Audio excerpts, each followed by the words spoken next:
economic impacts as a result of the pandemic, EDA took on a much larger task.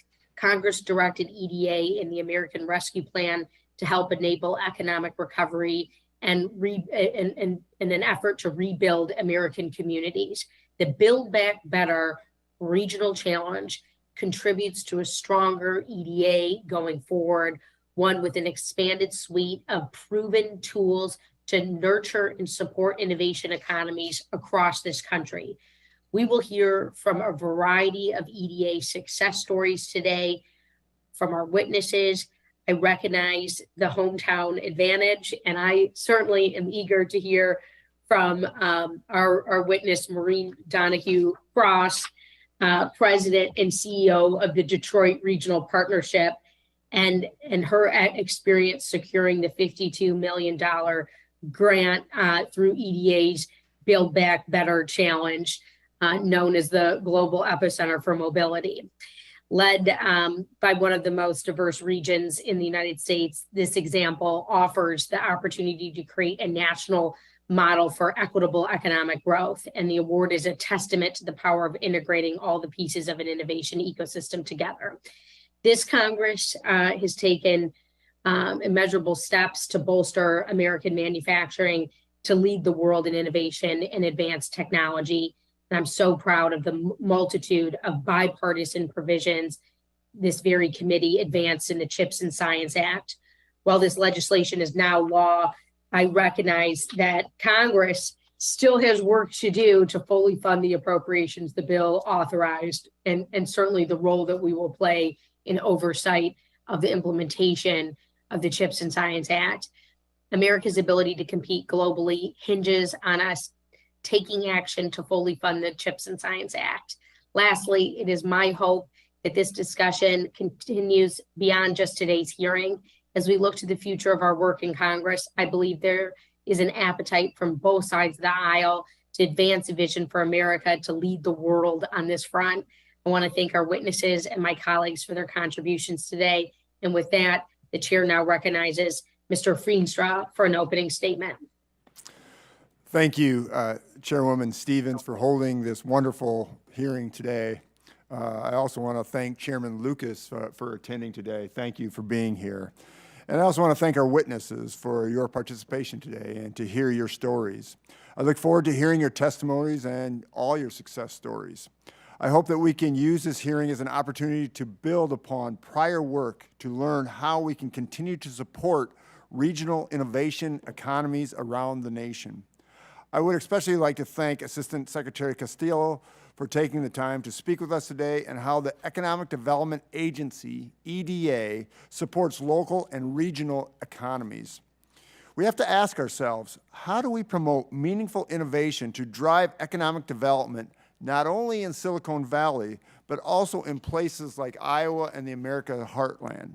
This is a challenge for my colleagues as I have examined this in Congress to learn how we can support regional innovation around the country, as every community has their own unique set of goals and challenges for developing their own innovation economy. I've directly seen results in investing in our regional innovation in my own home state, Iowa. And I believe we can provide a strong example of how public-private partnerships and a focus on local strengths can build an economy of good-paying jobs while supporting innovation. Agriculture is one of the driving forces in our economy. In Iowa, we are proud to be one of the nation's leading states in agricultural sector and the nation's largest producer of pork, corn, eggs, ethanol, and biodiesel. Iowa has developed several key industries such as biosciences, advanced manufacturing, and transportation to help drive economic growth and innovation. And when it comes to enhancing both economic growth and economic opportunities, Iowa State University has done an exemplary job at cultivating an innovation ecosystem to spur growth. Thank you to Dean Spalding for being here today to discuss the role of higher education and how it plays out in promoting regional innovation and economic development. Just last month, Iowa State won an Innovation and Economic Prosperity University Award for the 4th time since 2017 from the Association of Public and Land Grant Universities. Iowa State took home first place award for innovation for exemplary innovations spurring entrepreneurship, technology-based economic development. This recognition demonstrates how Iowa State leadership in innovation can successfully enhance economic opportunities across Iowa and across our nation. Iowa State is home to Iowa State University's Research Park, which serves as a technology community and incubator for business and provides access to countless resources at Iowa State, including talent pipelines, specialized equipment, and research infrastructure. The Research Park plays a key role in economic development at Iowa State when it comes to technology transfer, as it's part of a network that connects technology creation, business formation, and development assistance with established technology firms. This is just one example of how public-private partnerships at Iowa State have a tremendous success to advance innovation across Iowa and our nation. I hope we can use today's hearing as an opportunity to discuss the importance of private partnerships to drive regional innovation. I am proud of Iowa State's tremendous work in promoting innovation and entrepreneurship, and I hope institutions around the country look to them as an example of how to be successful in this space. I also hope we can continue the important dialogue of how all communities, whether big or small, rural or urban, can have the opportunity to become leaders in regional innovation.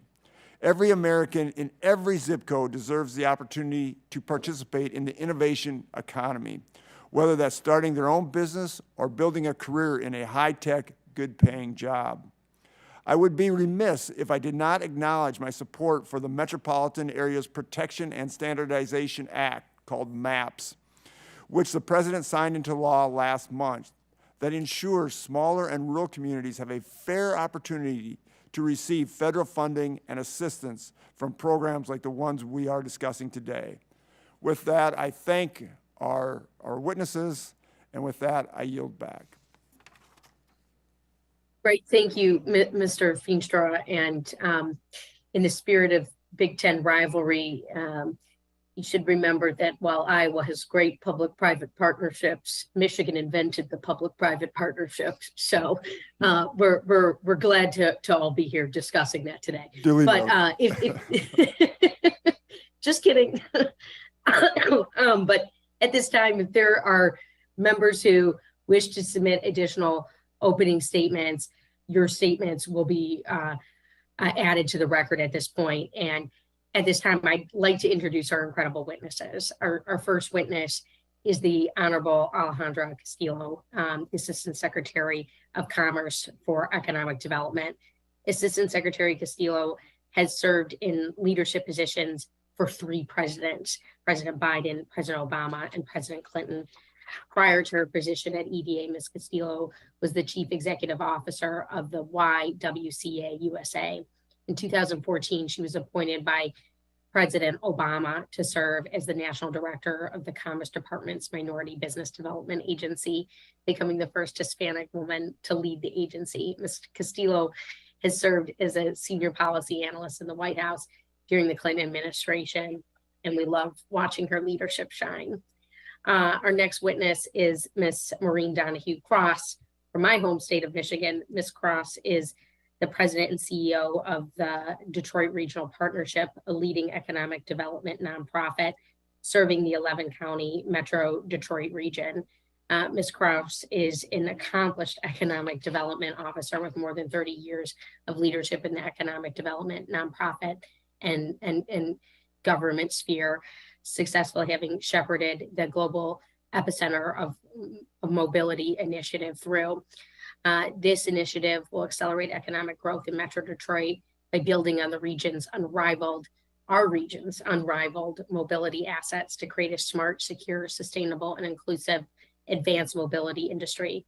Prior to her role at the Detroit Regional Partnership, Ms. Krauss served as Vice President of Economic Development and Business Attraction at the Detroit Regional Chamber and worked for the Oakland County Department of Economic Development and Community Affairs, an award-winning county agency where she led a team of over 100. Our third witness is Mr. David Spalding. Mr. Spalding is the Raisbeck Endowed Dean of Debbie and Jerry Ivy College of Business at Iowa State University. He also serves as the Interim Vice President for Economic Development and Industry Relations. During his time as Dean, the college has added 5 undergraduate majors and launched 5 master's programs. Dean Spalding has served on a number of corporate boards and nonprofit organizations and currently serves on the Ames Economic Development Commission Board of Directors. Our next witness is Miss Linda Olson. Miss Olson is the founder and CEO of Tampa Bay Wave, which runs the only Florida-based accelerator accredited by the Global Accelerator Network. In 2012, Miss Olson led a regional effort to secure a $1 million federal grant from the U.S. Economic Development Administration that launched Tampa Bay Wave's Venture Connector and Accelerator program in partnership with the University of South Florida. Ms. Olson is an original member of Startup America Partnership and is currently an active member of Startup Champions Network. As our witnesses should know, you will each have 5 minutes for your spoken testimony. Your written testimony will be added in the record for the hearing. When you have all completed your spoken testimony, we'll begin with questions, and each member will have 5 minutes to question the panel. We will start with Assistant Secretary Castillo. Good morning, and thank you, Chairwoman Stevens and Ranking Member Feenstra, and distinguished members of the subcommittee. Thank you for this opportunity to testify on the Economic Development Administration's regional innovation programs and place-based economic development strategies.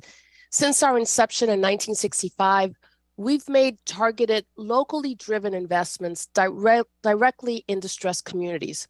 While these investments are and will remain a core of our investment strategies, we have evolved with economic development approaches and now invest with a regional and place-based focus towards innovation and competitiveness. Our Build to Scale, our Build Back Better Regional Challenge, and our Good Jobs Challenge programs are excellent examples of the direction we are taking today. With recent substantial appropriations, including $3 billion appropriated through the American Rescue Plan and disaster supplemental funding, EDA has ramped up its capacity and technical assistance to support the growth of regional industry clusters, strengthen our critical national infrastructure, and broaden the opportunities for communities to develop and implement innovation strategies that help them compete in the global economy. EDA's flagship program for enabling innovation is the Build to Scale program. The Office of Innovation and Entrepreneurship leads and manages the design and implementation of this program. These grants advance the growth of connected, tech-driven economies that enable innovation and accelerate technology commercialization to increase global competitiveness. The Build to Scale program is incredibly impactful, and it is a great example of place-based programming that is critical to driving the innovation ecosystem and our nation's economy forward. We are committed to maximizing the impact of these programs to best serve our customers, your communities. As part of the recently enacted Research and Development Competition and Innovation Act, Congress authorized 2 new programs for EDA. While no funds have been appropriated to implement either program, we are excited about how these dynamic new programs will continue to strengthen and build on our legacy of providing impactful place-based programming to stoke the innovation economy. If funds are appropriated for the program, we will build a fair and equitable process to ensure all regions across the country have the opportunity to compete. To have place-based strategies succeed, we strongly believe that we need programming like those delivered through EDA's historic $3 billion American Rescue Plan allocation, and as proposed through the CHIPS Act. With our Build Back Better Regional Challenge and Good Jobs Challenge, EDA supercharged its focus on regional cluster, making multiple simultaneously simultaneous, interconnected investments, and explicitly funded governance to make those regional clusters more durable. The $1 billion Build Back Better Regional Challenge is the nation's largest economic development competition, awarding 21 regions across the country between $25 and $65 million to catalyze local innovation and competitiveness. 19 of the 21 winners had at least one technology-based project component. The $500 million Good Jobs Challenge is helping build communities that are resilient to future pandemic, economic downturns, and climate-related shocks through industry-led, worker-centered workforce training grants. Together, the 32 Good Jobs Challenge awardees will train workers in 15 industries with a focus on industries that are essential to powering regional competitiveness and economic growth. Tech hubs would continue the evolution initiated under these challenges, leveraging EDA's expertise, agility, and scalability, as well as our range of perspective from local to national, to enable regions to rapidly grow into global leaders in the industries of the future. To close, I'd like to mention our efforts to reauthorize EDA. It has been 17 years since EDA was last authorized by Congress. EDA's Public Work and Economic Development Act and Stevenson-Wilder authorized programs work together seamlessly, forming a continuum of assistance to meet community needs wherever they are on the economic development journey. New industries have emerged while other sectors have declined. Regions have encountered and responded to devastating natural disasters, and we have all suffered the impact of a pandemic. Reauthorization is vitally important to strengthen EDA's response to new economic development challenges. Chairwoman Stevens, Ranking Member Feenstra, and members of the subcommittee, thank you for the opportunity to discuss how EDA is promoting regional innovation through programs and initiatives to support local economic development strategies. We have a bright future ahead, and I'm happy to answer any questions you may have. Thank you. Thank you so much. And with that, if we can, we're going to hear from Ms. Maureen Donohue Krauss. Good morning, everyone. And thank you, Chairwoman Stevens, Ranking Member Feenstra, and distinguished committee members. I'm honored to speak to you today. Thank you for your leadership on this important issue. And thank you to Chairwoman Stevens, who has been extremely supportive and a champion of the Detroit region, the state of Michigan, and the automotive industry. She truly is out visiting companies every Monday in our region to learn firsthand. I'm Maureen Donohue Krauss, President and CEO of the Detroit Regional Partnership. We are tasked with attracting investment and jobs to create a more prosperous 11-county, 5.4 million person Detroit region. Our organization essentially travels the world to look for and meet with companies who want to innovate and expand their operations in Southeast Michigan. With that perspective, I would like to share our experience in being awarded a $52 million grant from the Economic Development Administration's Build Back Better Regional Challenge. As you know, the world is experiencing a historic shift as we transition from internal combustion engines to electric, and automotive companies continue to provide more advanced, connected, and fully autonomous vehicles. Building off our automotive legacy, the Detroit region is at the forefront of this new mobility innovation, but we understand that our leadership comes with no guarantee. Detroit, like our country, faces intense global competition to win the future of advanced mobility and electrification. The global electric vehicle market is expected to grow from $287 billion in 2021 to $1.3 trillion in 2028. Given the current rate of technological development, the trajectory of automotive industry for the next 100 years will likely be defined in the next 10 years. This is a critical juncture for the entire industry. Our region and our state are leading the push for electrification, but also providing the testing grounds for alternative power sources, such as hydrogen and other forms of clean energy technology. Let me share two recent examples with you. Our Next Energy is a homegrown startup founded in 2020, that is poised to deliver cutting-edge energy storage technology that will allow electric vehicles to drive 600 miles on a single charge, doubling their current range. They recently announced a $1.6 billion investment to build a gigafactory in our region that will employ more than 2,100 people and deliver cutting-edge battery technology developed right here in the Detroit region.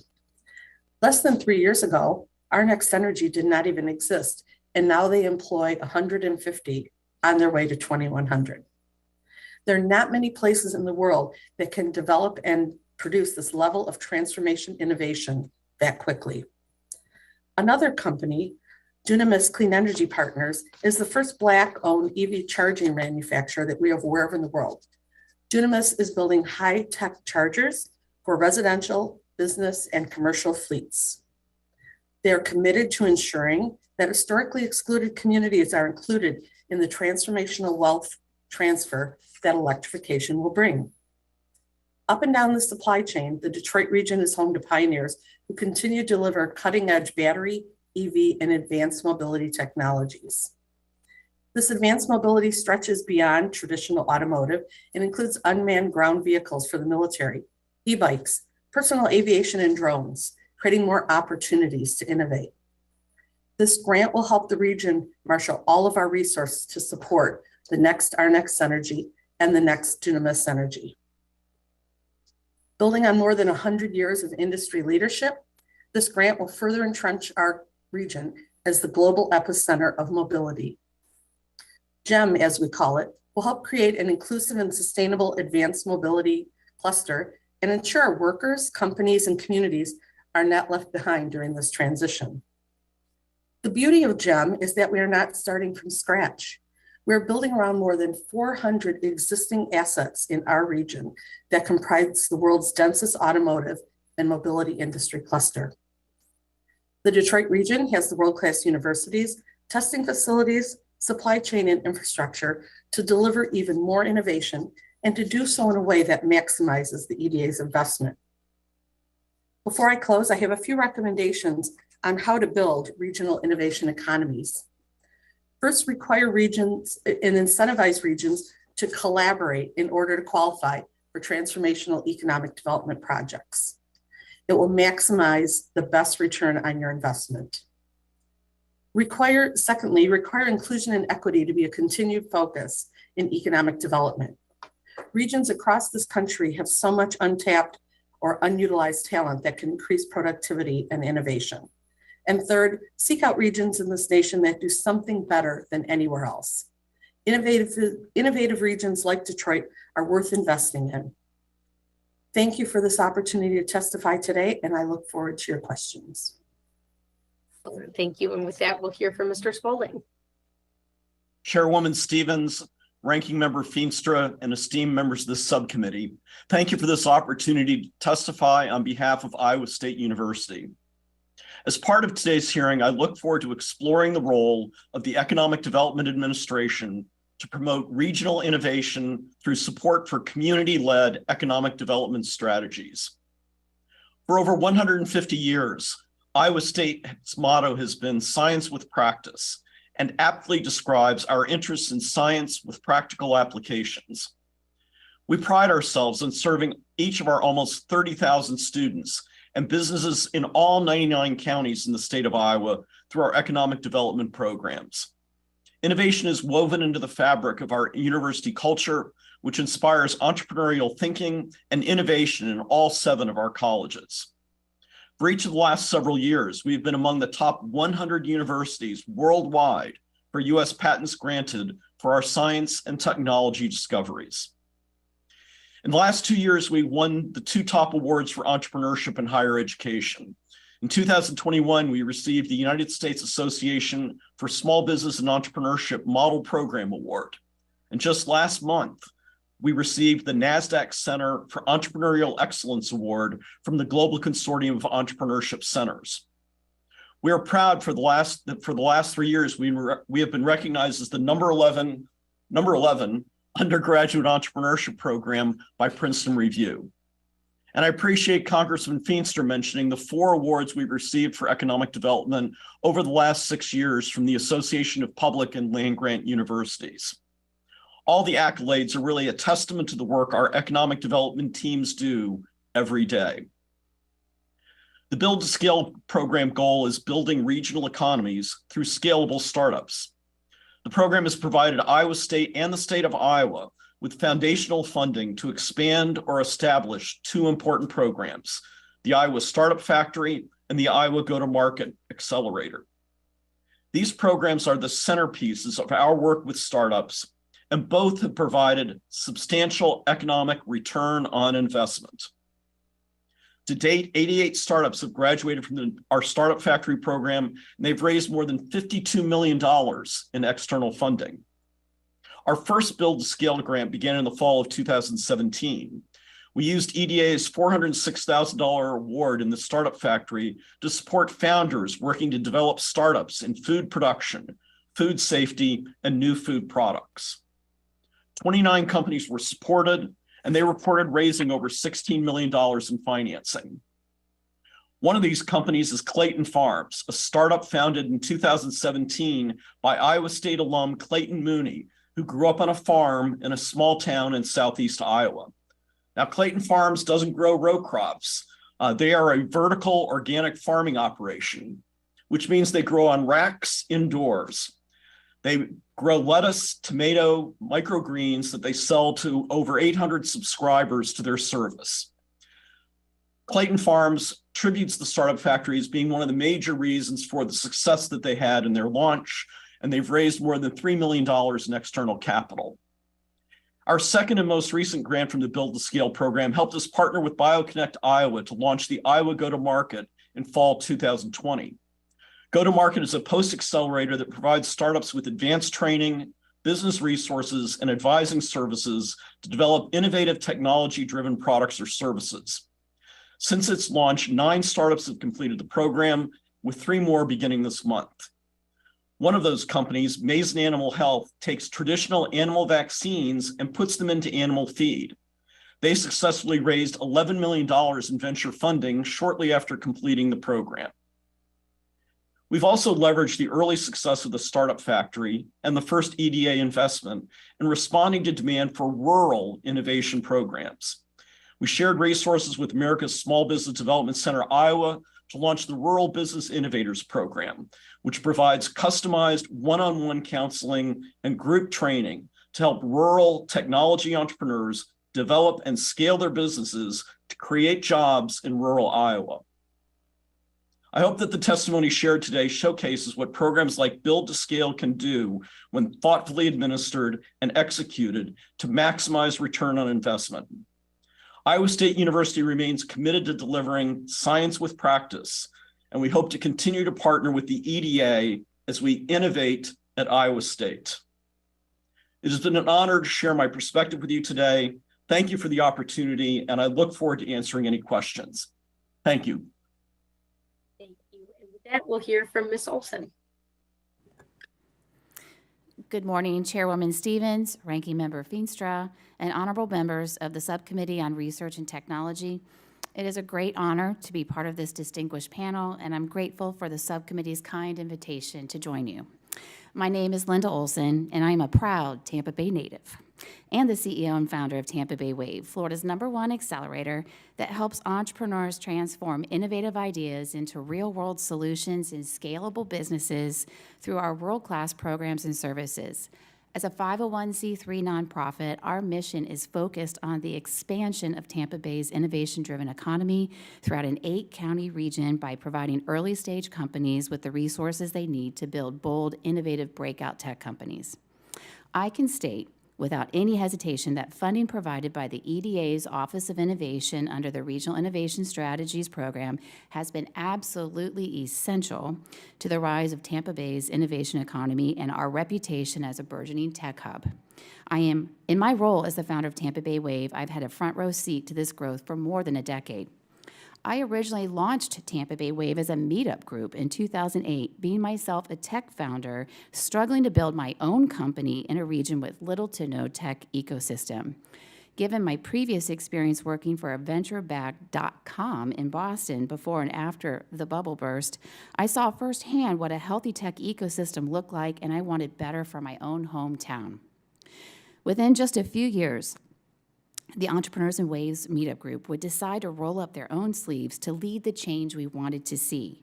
We could no longer sit idly by, waiting for a healthy ecosystem to magically emerge on its own, and we were tired of hoping the region's political and economic development leaders would start to prioritize innovation-based ecosystem building in our region. Tampa Bay was our home where we were raising our families while growing our businesses. Plus, we wanted the economic benefits of a thriving, innovation-based ecosystem in our local community. Benefits like new business formation, high-wage job creation, capital and talent attraction, not to mention the creation of pathways to economic mobility and opportunity for those at risk in our communities. In 2011, we brought together local early-stage investors and entrepreneurs, academia, and big corporate execs to build an exciting vision for our region. But the primary hurdle was how to fund such a vision in a region without the local political will to invest in ecosystem building and without local large companies capable of making sizable sponsorships, since Tampa Bay lacks any Fortune 100 companies. Everything changed in the summer of 2012 when I led a regional coalition that included the University of South Florida and a network of universities, local businesses, nonprofits, and public sector partners, which was awarded a $1 million I-6 Challenge grant from the EDA to launch Waves Venture Center and Accelerator. We were also awarded a second I-6 Challenge grant of $500,000 in 2014 and a $300,000 seed fund support grant in 2018. Overall, Tampa Bay Wave has now raised a total of $14 million from various federal grants, corporate sponsors, generous donors, all in support of our mission and vision, including a new $2 million Build-to-Scale grant awarded just in October of 2022. 10 years since that first grant, after 28 accelerator cohorts, I am proud to report Wave has now supported 450 startups that have raised over $650 million and created over 4,000 jobs, making Wave one of the critical economic drivers for the region and the state of Florida. Without this first EDA I-6 Challenge grant, I can confidently say that the Tampa Bay tech startup ecosystem would not be anywhere close to what it is today. A mere total of $1,800,000 in EDA grants from 2012 to 2018 has led to hundreds of millions of dollars of impact in the region in terms of new business formation and high-wage job creation, not to mention the creation of a new $25 million early-stage seed fund in Tampa Bay called Tampa Bay Ventures. I hope you agree this is a pretty good return on investment for taxpayer dollars.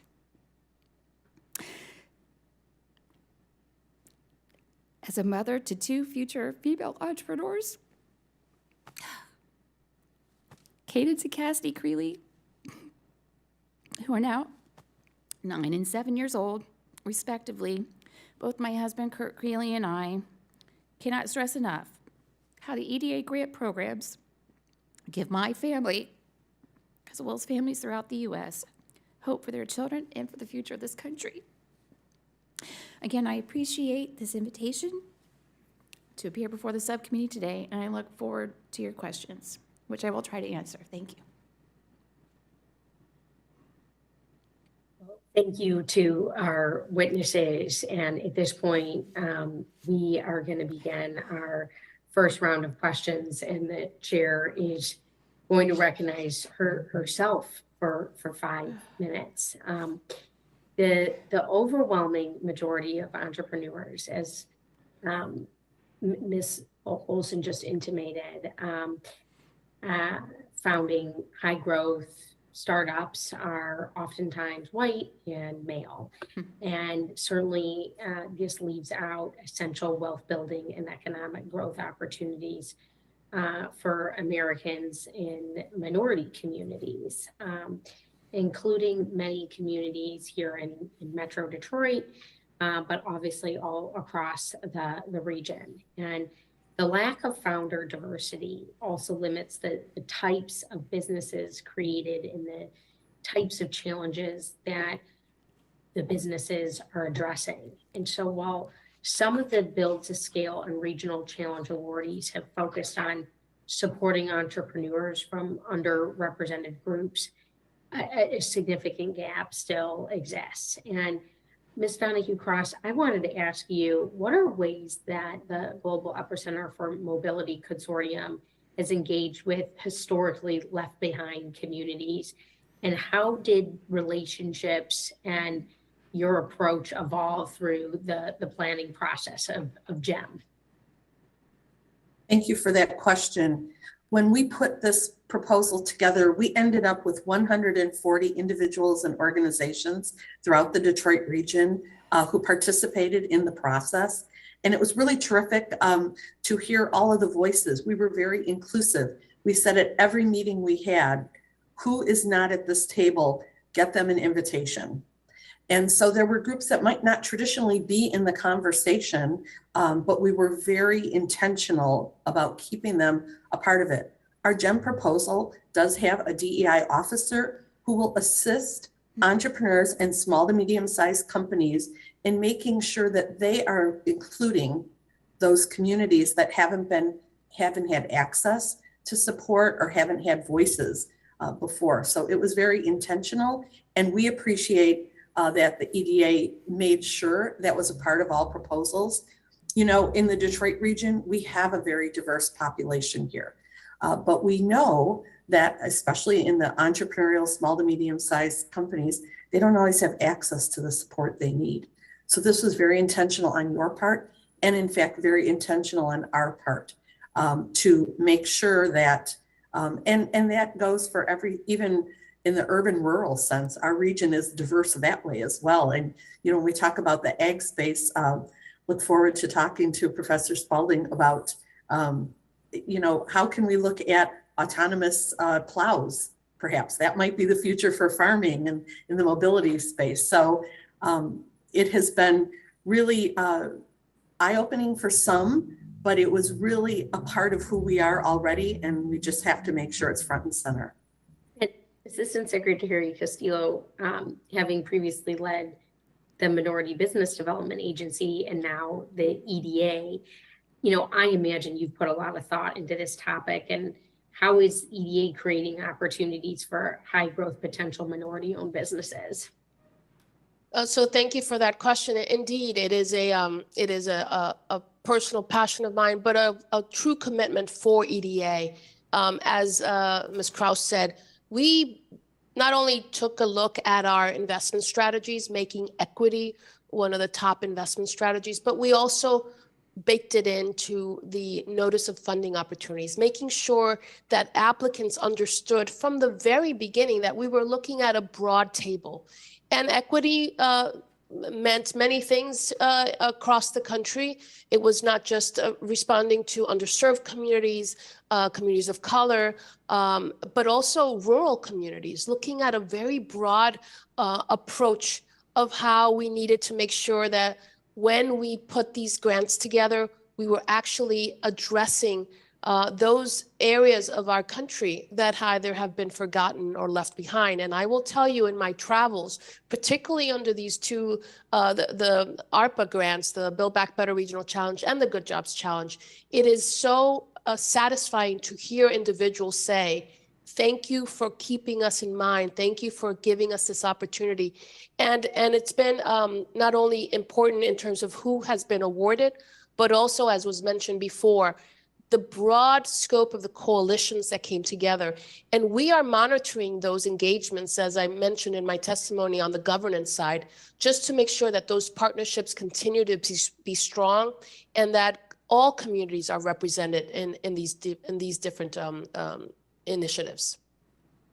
It's so incredibly important and so also deeply touching. And obviously I'm out of time, but I think Ms. Olson's concluding testimony sticks with me, you know, the on the ground work here in Metro Detroit and certainly from your national perch, Ms. Castillo. So with that, I'll turn it over to Mr. Feenstra for 5 minutes of questioning. Well, I just want to thank each and every witness for your testimony. It was quite amazing and very impressive. So I've got several questions. Dean Spalding, Iowa State University has received multiple awards for EDA build-to-scale programs to support Iowa's innovation ecosystem. In addition to these federal awards, Iowa State has also received financial support from state and local communities. Can you explain the importance of state and local buy-in to create and maintain self-sustaining innovation ecosystems? Thank you, Congressman Feenstra. I think that state and local support is critical to ensuring that you are bringing the control over efforts like this down to the ground level, and ensuring that you are funding the programs that are successful within a state, within a region, within an area, that you have that community buy-in, that the community is going to get engaged and get behind your programs. Because a lot of these programs require grassroots efforts.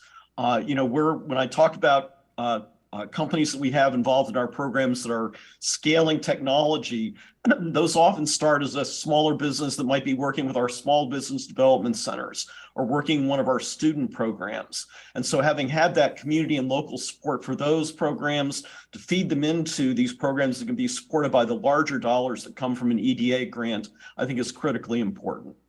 Yeah, and I agree with that. Thanks for those comments. I mean, being a past city administrator, I see how local support is so important to make sure things thrive and be successful.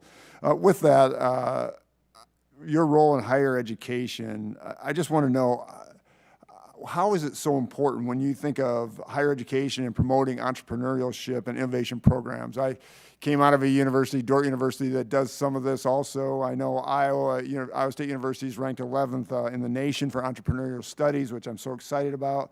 But what do you think the benefits are from the academic world to be so involved in entrepreneurial studies? Well, when you think about it, I think it's still the case that studies would show that small businesses are the job creation engines for our country. Having a stronger climate, stronger support for small businesses really helps create good jobs all across our country, whether it be in rural areas, whether it be in inner city areas, which we have close to Ames and Des Moines, that those small businesses are really critical to that. And so we in higher education, I think, have a role to play in preparing our students to be a part of that ecosystem. We have 140 students in our entrepreneurship major this year. Not all of them are going to go off to start a company themselves, but they are perfectly prepared to be employee number 8 or employee number 20 or employee number 50 in a smaller venture that's looking to get going and continue to grow and continue to create jobs. And so I think that's where we have an important role to play. And that's very much core, again, to what we do here at Iowa State. Yep. Well, thank you for those comments. I really appreciate those. Assistant Secretary Castillo, the recently reestablished National Advisory Council on Innovation and Entrepreneurship, NACI, at EDA is considering the development of a national entrepreneurship strategy.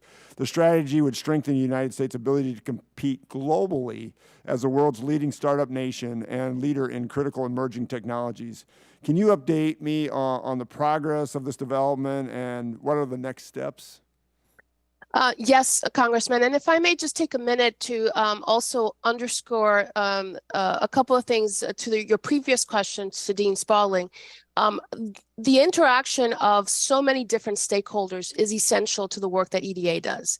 And we rely on stakeholders like our university centers, of which Dean Spalding is part of it. We also rely on over 390 economic development districts, which are multi-jurisdictional entities that all come into play to make sure that economic development strategies is coming from the ground up. So I wanted to underscore those stakeholders because universities, community colleges, mayors, so many different individuals have to be part of a broader economic development ecosystem. To your question about NACI, Congressman, we're very excited. As you well noted, it has been reestablished. We announced the members of that of that advisory committee. The focus really is on a couple of really high level areas. One, as you well pointed out, the entrepreneurship strategy. We're also leveraging the expertise and background of NACI to help us as we think about possibilities of tech hubs. What would that look like? What elements need to come into play? But we're also challenging NACI to think about moonshots. What are those areas of the economy that need to really be bolstered by an array of not only investments, but expertise, capacity building? And I'll just give you an example. The President's Office of Science and Technology just put out a report on the bioeconomy. These are the type of issues that NACI is tackling. And I will also tell you, when we talk about entrepreneurship, we're talking about a broad spectrum of issues or barriers, but also opportunities. And with regards to some of those barriers on entrepreneurship, whether it's access to capital, access to technical assistance and support. So NACI is very busy. We have a wonderful cadre of individuals, and we're looking forward to their report to the Secretary towards the end of 2024. Thank you so much for those comments. And my time is up. I greatly appreciate it. I yield back. Thanks. And with that, we're going to hear from Ms. Wild of Pennsylvania for 5 minutes of questioning. Thank you, Madam Chair. This is really a pleasure to have this hearing. I was the author of the Regional Innovation Act, which I was proud to see signed into law on a bipartisan basis as part of the final CHIPS package. And it was driven by my focus on creating opportunities for a wide array of community stakeholders, including not only universities, of which we have many in my district, but also economic development organizations, workforce boards, and unions. And I know that these groups each play an essential role in my own district, and I'm confident that their ability to collaborate and develop a sustainable strategy for regional innovation in the greater Lehigh Valley area will lead to continued success in this field in my district. Ms. Donohue Krauss, what are some of the benefits and challenges involved in building these types of broad coalitions? We are still very much in that process in my district, and I'd love to know what lessons can be learned from your experience with the Build Back Better regional challenge. Thank you. You know, that is something with our proposal, our successful proposal, that I am as proud of as getting the acceptance and approval from the EDA. Two things, inclusiveness and transparency were the two keys to doing this, but of course it's much more than that. It was really digging deep and working together. I will say 5 years ago, the EDA would have received 5 different proposals from our region, and none of them would have talked to each other. It was a much more competitive time. And this time, we all decided, and really this is our overarching economic development as well as for this proposal, we have decided, my organization is only 3 years old. We decided, and it was driven by our business leadership and our political leadership, that we're much more impactful when we combine our assets than when we show them separately. And so when I just returned from a trade mission with the city of Detroit and Ann Arbor, both parts of our region, and one of our local banks. So it was a process, but I think we've seen the benefits through a regional economic development organization that, you know, combining resources, combining assets, everyone gets to say, you know, that we have a world-class airport, and everyone gets to say we have world-class universities in our region.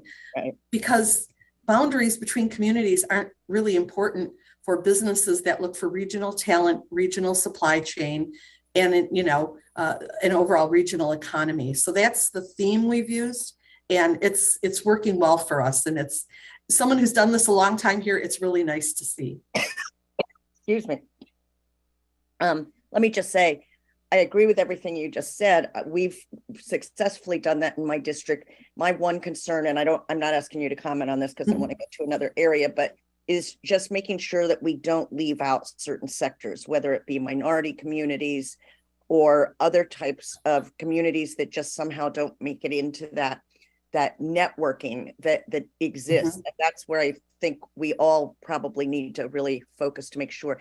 Assistant Secretary Castillo, in the near future, I hope to see Congress fully fund the creation of the regional innovation hubs in communities like mine across the country.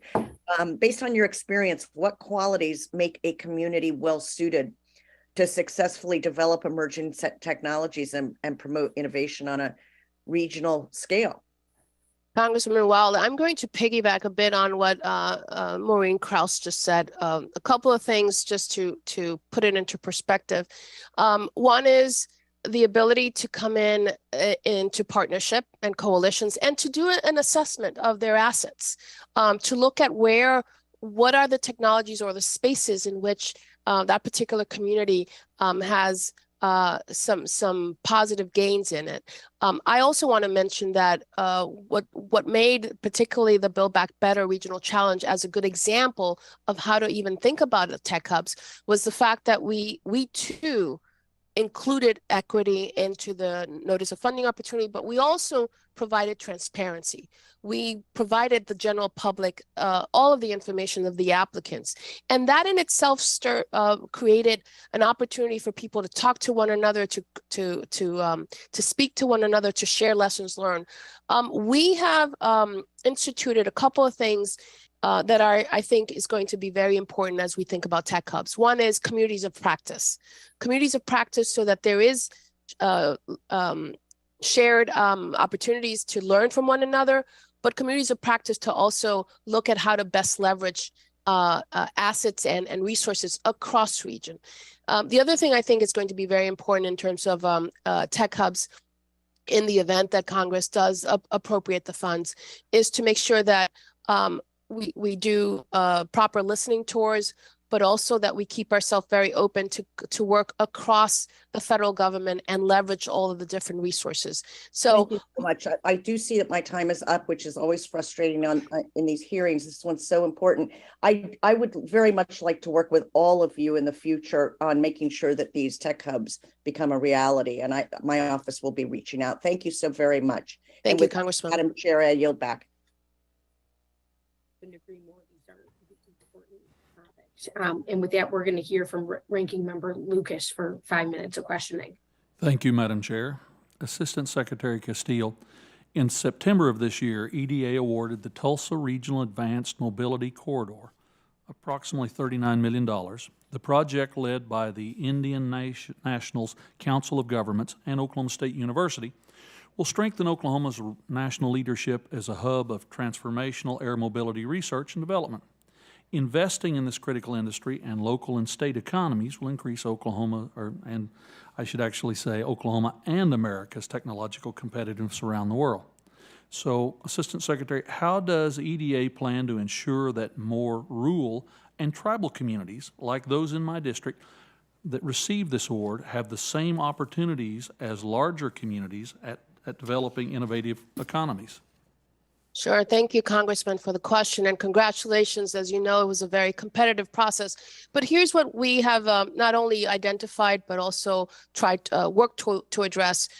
We are very cognizant that we want to make sure that communities on the ground have the capacity and technical assistance to go after these grants. So in order to address some of the capacity questions on the ground, we have initiated both an equity impact investment program as well as a economic development core program. These two programs, and I'm happy to provide your team with more information, were designed to address some of the concerns that we saw on the ground of making sure that all communities had the wherewithal, the capacity to go after EDA grants. Secondly, as I mentioned before, we work very closely with our economic development districts across the country, of which there are 390. We work closely through our regional offices, and our outreach is but one part of the work that we do to make sure that all communities are well positioned to apply for EDA grants. We provide the technical assistance, the webinars, And as I've mentioned before, I am on the road, Congressman, because it is the only way that we can bridge any gaps that may exist between the EDA opportunities and communities on the ground. So I'll work with you and your team to continue to engage communities in Oklahoma, but more importantly, our commitment to Indigenous communities still stands very strongly, as has been witnessed by the many grants that were issued to Indigenous communities across the country.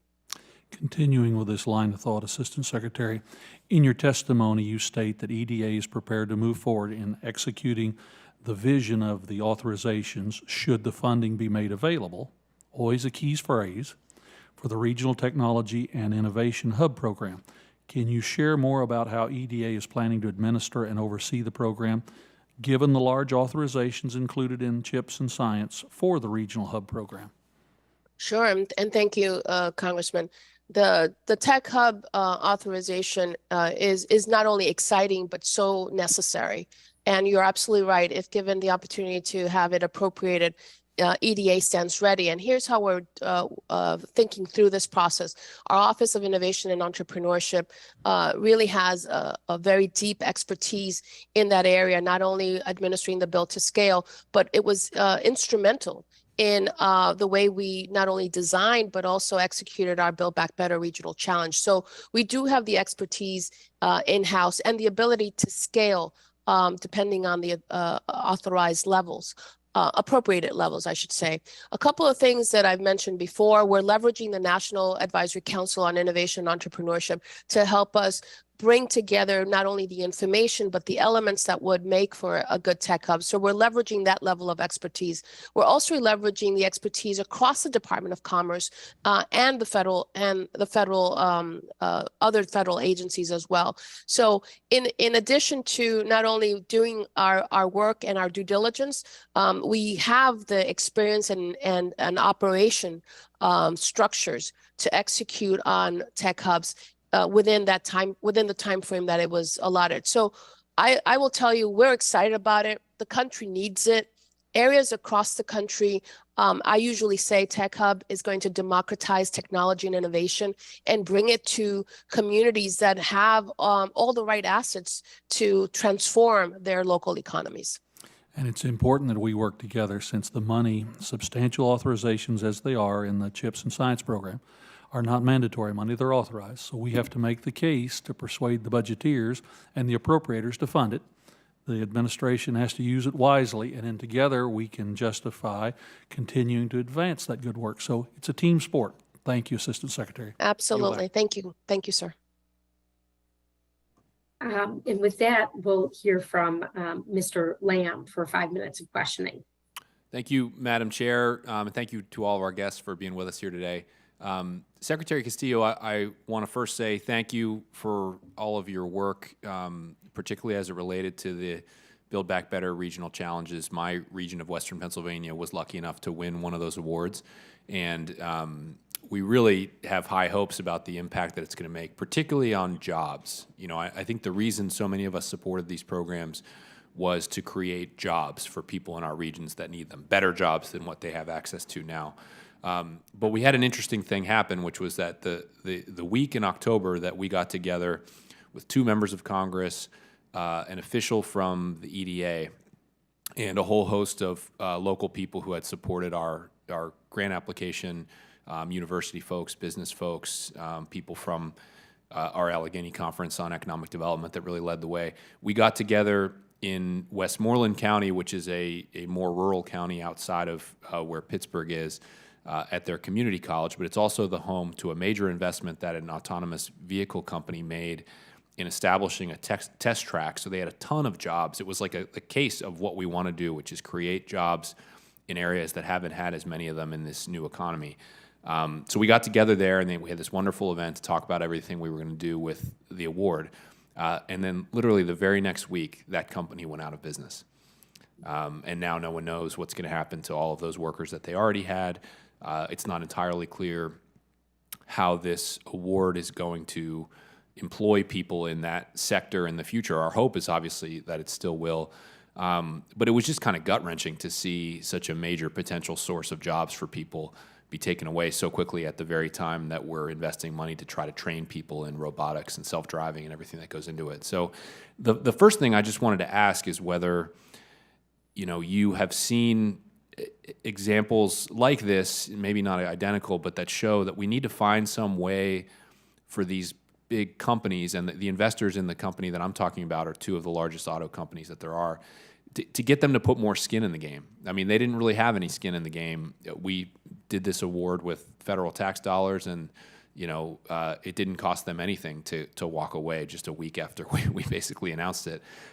So have you all thought about that problem of making sure that as we're creating jobs and doing job training for people, that the actual beneficiaries of all that work, these large for-profit companies, actually have some skin in the game to stay involved? Thank you, Congressman, and it is an unfortunate situation. We have seen some of situations like that. A couple of things that I would say. One is, here is where we also want to work on the entrepreneurial side, because you're absolutely right. There are these large companies that are anchor companies who are providing the businesses, but we also understand that by creating new small businesses and connecting them to other sources of melding them into the broader supply chain is also a way to grow the economy on that front. As it relates to and just to use your terminology, having skin in the game, we like to have stakeholders have skin in the game.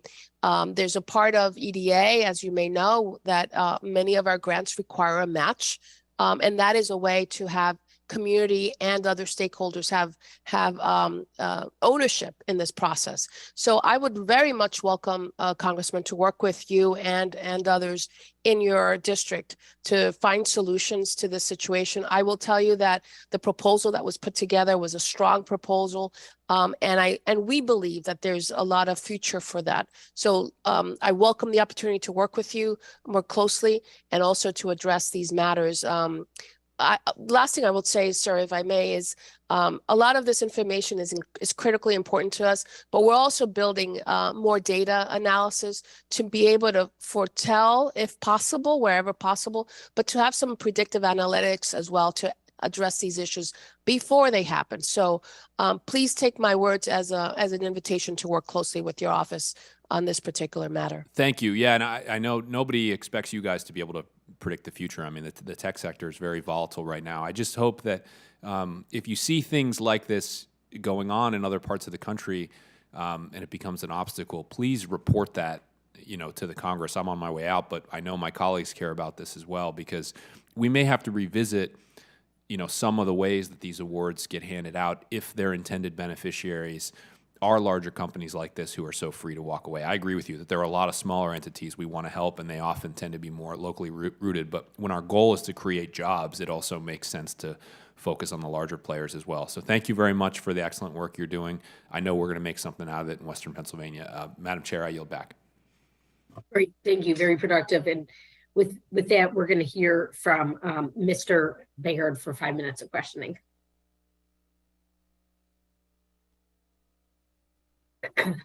Here, Jim, let's get you off mute.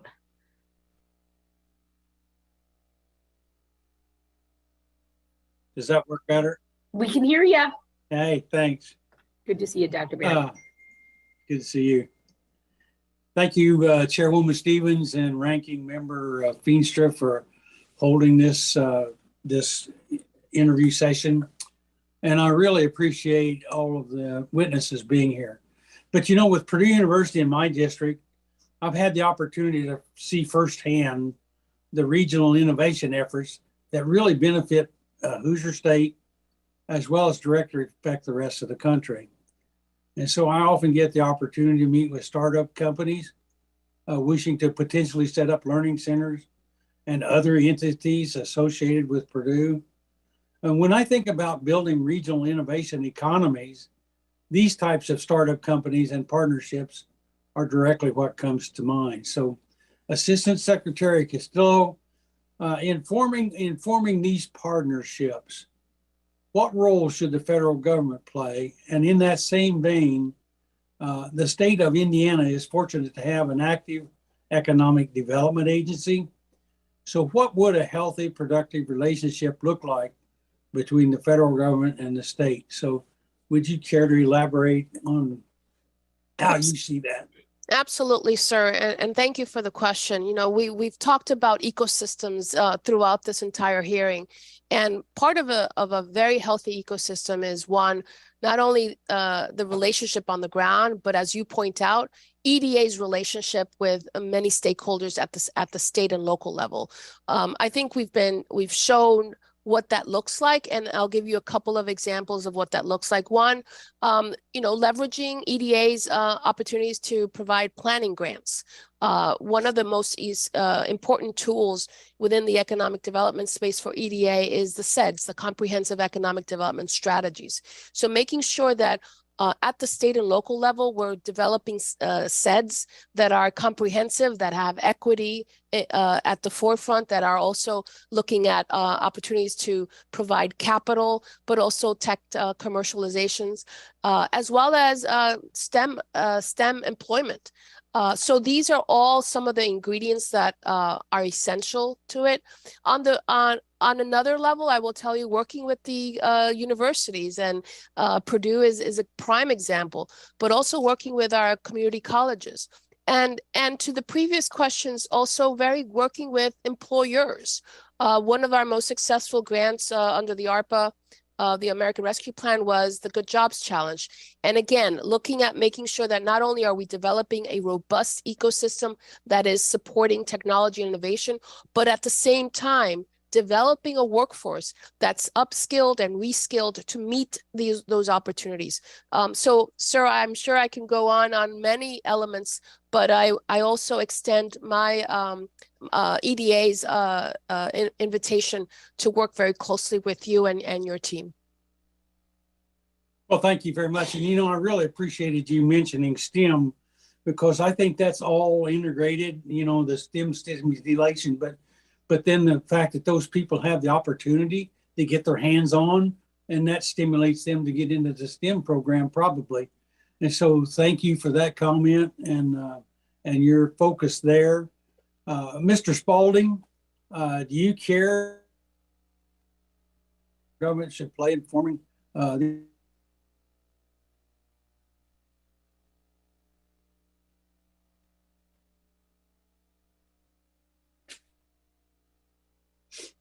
Sorry, Congressman, you broke up and I was not able to get your question. You want me to do that again? Please. Here you go. I just wanted you to comment on this, the role the federal government should play in forming these partnerships, and just get your perspective on that issue. I think, Congressman, the EDA funding for us has been particularly helpful for us in starting up new programs, new initiatives, where we're looking for seed funding. We may have local partners. We're always putting up match as part of those programs, but that seed funding is particularly important to us when the EDA gets involved. And we have a great close working relationship with our EDA representative who covers the state of Iowa. He does an outstanding job, and that really helps us with being able to talk about these seed opportunities. Well, thank you very much. I see my time's almost up, and so I yield back. Excellent. No, that's great. Thank you. And with that, we're going to hear from Mr. Letourneau for 5 minutes of questioning. Thank you, Madam Chairwoman. My first questions are for Dean David Spalding. How are you doing today? I'm doing just fine, thank you. Good. I represent eastern and southeastern Kansas, and many of my constituents are farmers. Connecting the technical support for these programs to the real world effects is important for garnering continued support. Can you discuss some examples that you're personally aware of that showcase how EDA investment helps support startup companies that benefit the agricultural sector?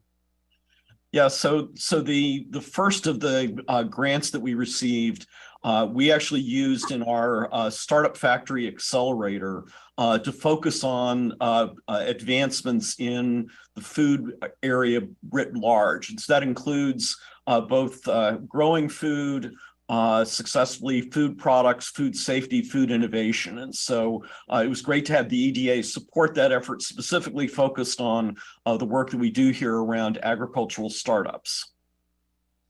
I appreciate that. From your perspective, what is the biggest challenge for rural communities? And when it comes to participating in regional innovation, and what's the solution to that? Well, I wish I had this solution. Kansas, Iowa, we're facing much the same challenge with the hollowing out of our rural communities. And there are a number of reasons for that. We need to create more reasonable cost housing. We need to create more jobs, broad-based jobs in those communities. We need to have stronger child care arrangements in those communities. But when I look at it, I mentioned the Rural Business Innovators program that we have, and this is a program where we're reaching out across the state. We don't extend into the urban areas. We're extending only into the rural areas and bringing scalable businesses in those communities and giving them the opportunity to participate in our Startup Factory program. The program's been so valuable that we've had people drive 45 minutes in order to get to a good internet connection to participate in the program. And there's another one of those fundamental issues in rural communities, right? That lack of broadband access. But our programs have been so valuable that these people were willing to drive regularly to get to a place where they had a good internet connection and spend 3 hours connected into the sessions we run as part of that Startup Factory program. And so we're really, with that program, looking to build more scalable businesses in those communities, create more jobs in those communities, and really help our small rural ag communities thrive. Talk to me about how Congress can continue to support the development of new regional innovation economies, in your opinion. Well, I think some of this comes with the base investment that I've talked about, whether that be rural broadband, which remains a challenge in our communities. But then we've pulled together here at Iowa State in the last year a group we call our Rural Vitality Council, where we're pulling together faculty and our extension folks from across the university who are working in programs to help strengthen rural communities.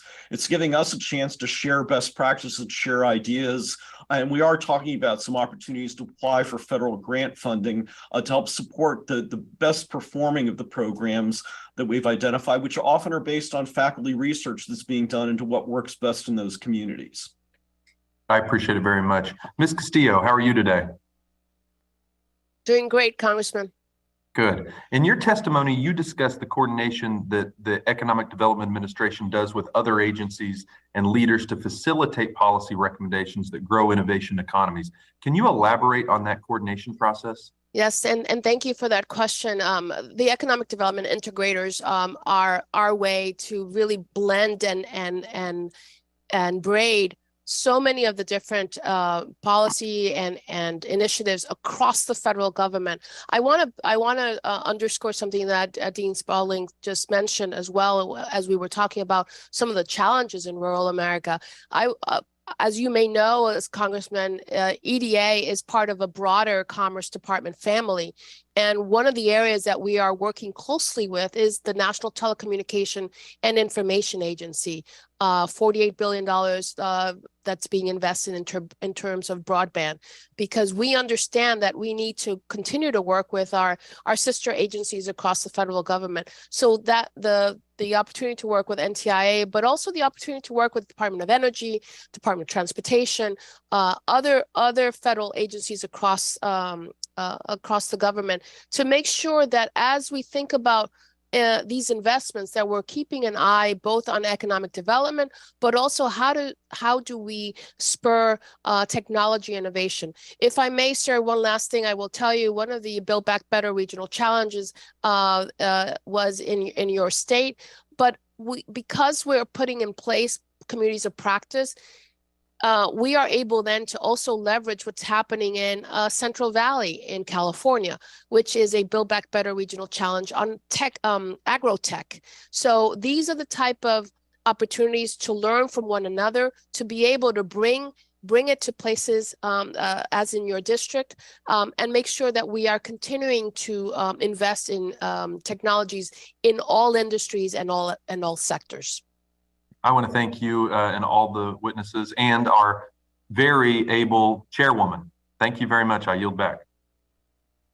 Well, great. Thank you so much. And with that, we are at that time of bringing this incredible hearing to a close.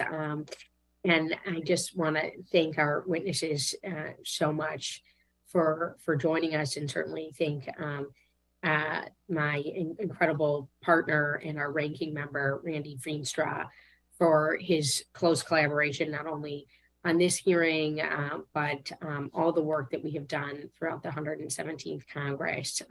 Certainly a lot of great engagement today, and in interest in deepening this success, doubling down on the success, and connecting the dots. And I certainly want to take a minute to thank, as this is our concluding subcommittee hearing for the term, our just very dedicated research and technology subcommittee staff who have worked long and hard throughout this term, sort of nonstop, and orchestrating just an impressive slate of hearings. And given how things run in the end of the year, I know that many of our members will be delighted to be reminded that the record is going to remain open for 2 weeks for additional statements from members and for additional questions that the committee may ask of the witnesses. And again, thank you to our witnesses for informing today. And we look forward to further conversation and efforts to advance the goal of regional innovation, inclusivity strategies, growing economies of scale, winning in places like the heartland to the south, to rural America, to the industrious Midwest, and on. And with that, the witnesses are going to be excused at this point, and the hearing is now adjourned.